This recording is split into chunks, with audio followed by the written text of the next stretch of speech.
第二次世界大戦末期、日本はアメリカを中心とした連合国に追い詰められ、戦況は悪化の一途をたどっていました。このような中、戦争を指導してきた小磯内閣は、アメリカ軍の沖縄上陸や戦局の行き詰まりを受け、責任を取って総辞職しました。そしてそれと同時に日本にさらなる危機が訪れます。ソ連から通告があったのです。その内容は、日本はドイツを援助した。さらにアメリカ、イギリスと戦争している。もはや中立条約は意味をなさない。したがって日ソ中立条約は延長しない。というものでした。こうなると日本は焦ります。ソ連が参戦してくるのではないか。という危機感が一気に高まったのです。ただでさえ日本は追い詰められているのに、ソ連と戦うことはできません。いよいよ日本は本格的に終戦について考えざるを得ない状況に追い込まれていきました。そんな中で次の総理大臣の候補となったのが天皇の側近を長く務め、信頼の厚かった鈴木貫太郎でした。しかし鈴木はすでに高齢であり、軍人は政治に関与するべきではないという考えの持ち主。どうしても辞退したいと言ってなかなか受けようとしません。ところがこの時点で鈴木以外に適任者はおらず、昭和天皇は鈴木の心境もよくわかる。しかし、この国家の重大危機に際して他に任せられる者はいない。頼むからどうか承知してもらいたい。と懇願します。このような昭和天皇の強い説得を受け、鈴木貫太郎はついに総理大臣の職を引き受ける決意を固めました。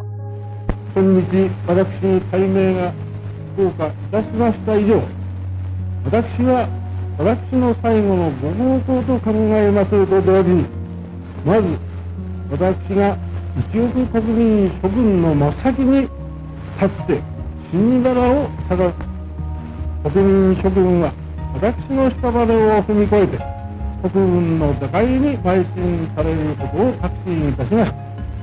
通信で開示いたしたのであります。これまで日本の戦略は一撃を加えてできるだけ有利な条件で講和するという一撃講和論に基づいていました。しかしその一撃を加えることができないままどんどん不利な状況に追い詰められていき、一撃講和の実現はもはや不可能となっていました。さらに海軍はすでに主力艦艇を失い、その戦力は著しく低下。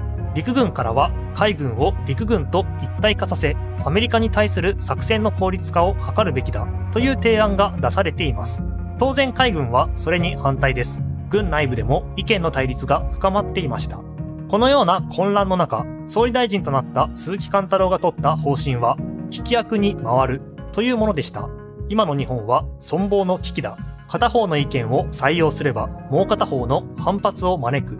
戦争を終わらせるために最も必要なのは内部分裂を避けることである。そのように考えたのです。こうして鈴木貫太郎は各方面の意見を十分に聞きながら内閣の崩壊を防ぎ、戦争を終わらせる機会を伺うという方針を取っていきます。鈴木貫太郎がまず最初に取り組んだのが陸軍の協力を得ることでした。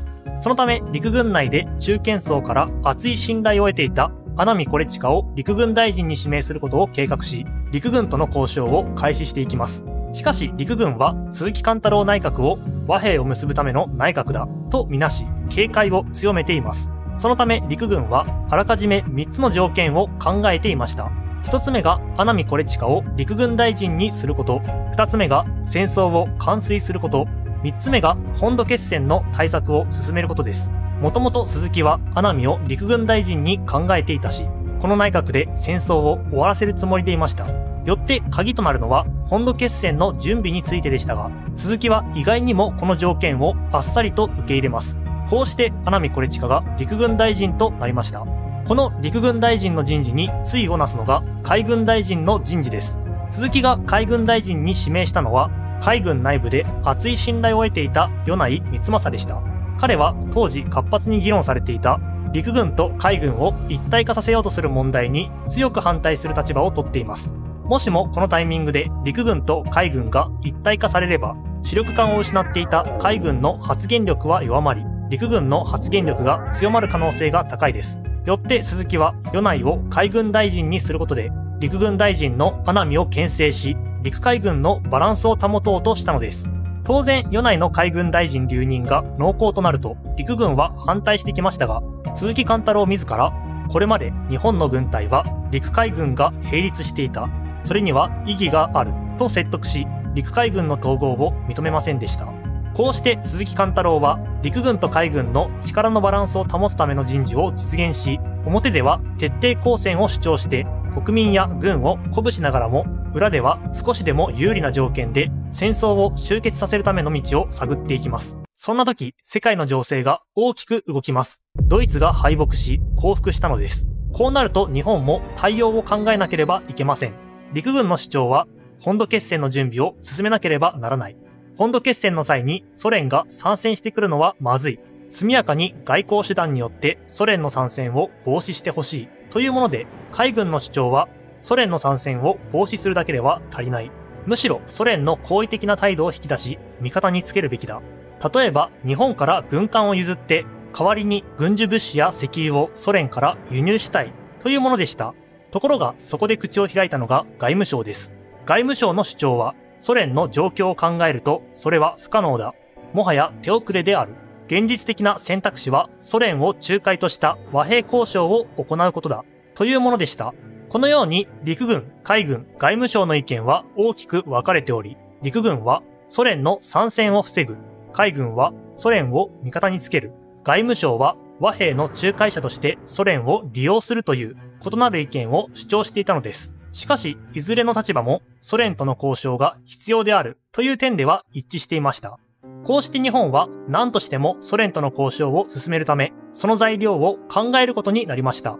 この時、ソ連が望んでいたのは、ポーツマス条約や日ソ基本条約の破棄、つまり日本との関係を日露戦争以前の状態に戻すことでした。そのため日本政府は次のような譲歩案を提示する方針を決定します。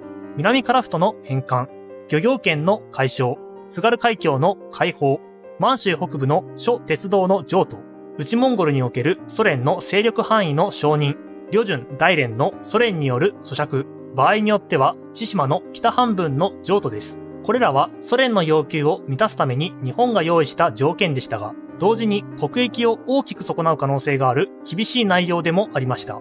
こうした状況の中で日本はソ連との交渉を進める方針を固めていったのです。ソ連に対する譲歩案がまとまると、次の課題はアメリカやイギリスとの和平条件でした。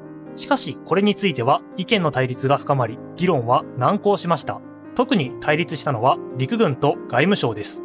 陸軍の主張は、日本は未だ広大な敵の領土を占領している。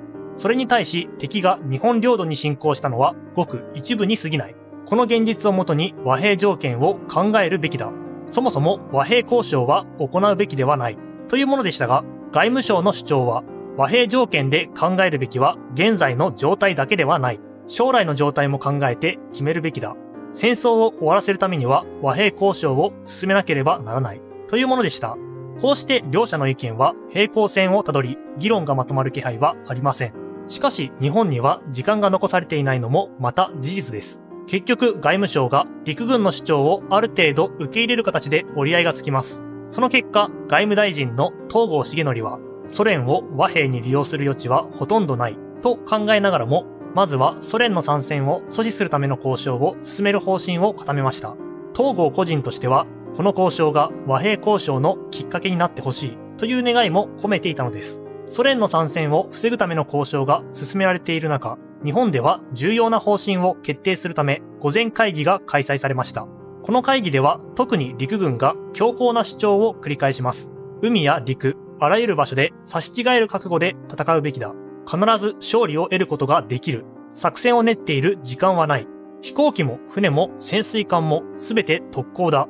陸上でも戦車に対して特攻を行うべきだ。こうした過激な意見が飛び交う中、誰一人として戦争終結に向けた主導権を発揮することはなく、ついに天皇が臨席する御前会議で徹底抗戦の方針が決定されます。その方針は、国体を護持するために戦争を最後まで戦い抜き、本土決戦を行うというものでした。ここで言う国体を護持するとは、天皇を中心とした国家体制を維持することを意味します。つまり国家の存続と引き換えにでも戦争を続ける決意が固められたのです。しかし、このような方針に危機感を抱いた人物がいました。内大臣の木戸孝一です。木戸孝一は天皇から厚い信頼を得ており、宮中で重要な役割を果たしていました。御前会議の内容を天皇から聞かされた木戸孝一は、徹底抗戦はまずい。放っておけば手遅れになる。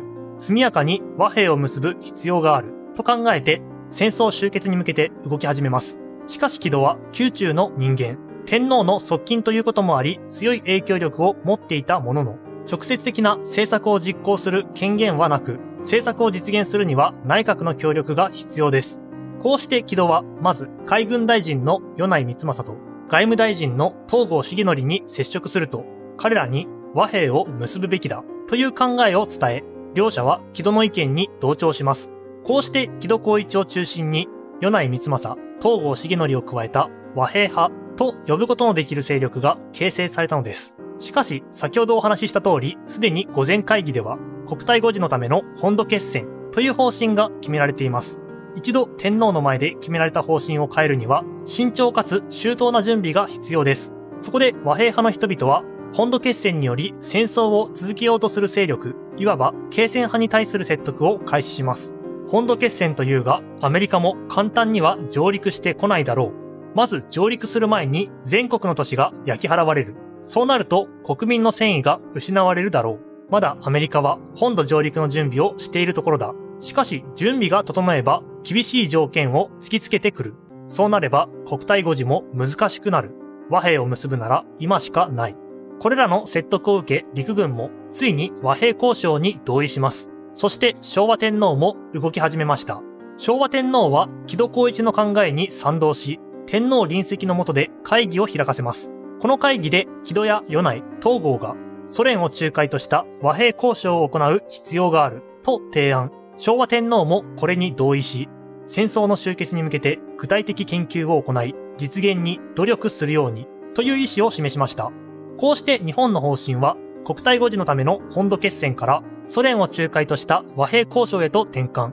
この新たな方針を実現するため、ソ連との交渉にあたる特使として選ばれたのが近衛文麿でした。天皇からの任命を受けた近衛は、ご命令とあれば命を懸けていたします、と返答。しかし、その内心は複雑で、交渉による和平はもう手遅れだ。無条件降伏以外に戦争終結の道はない、と考えていました。そのため、近衛は、日本からソ連に条件を提示することはできないだろう、と判断し、スターリンと直接話し合い、決まった条件を天皇に伝えよう、と計画していました。しかし状況はそれ以上に深刻だったのです。ソ連はすでにヤルタ会談において、アメリカ、イギリスと次のような合意を結んでいました。ドイツ降伏後に日本に対して参戦する。その代償として南樺太や千島列島、満州の一部を獲得する。日本政府はこの合意の内容を把握していなかったのです。つまりソ連がこの時点で日本との交渉に応じるはずはありません。案の定スターリンから近衛のソ連訪問は断られてしまいます。日本が選んだソ連を仲介とした和平交渉という方針は実現の可能性がゼロに等しい方針だったのです。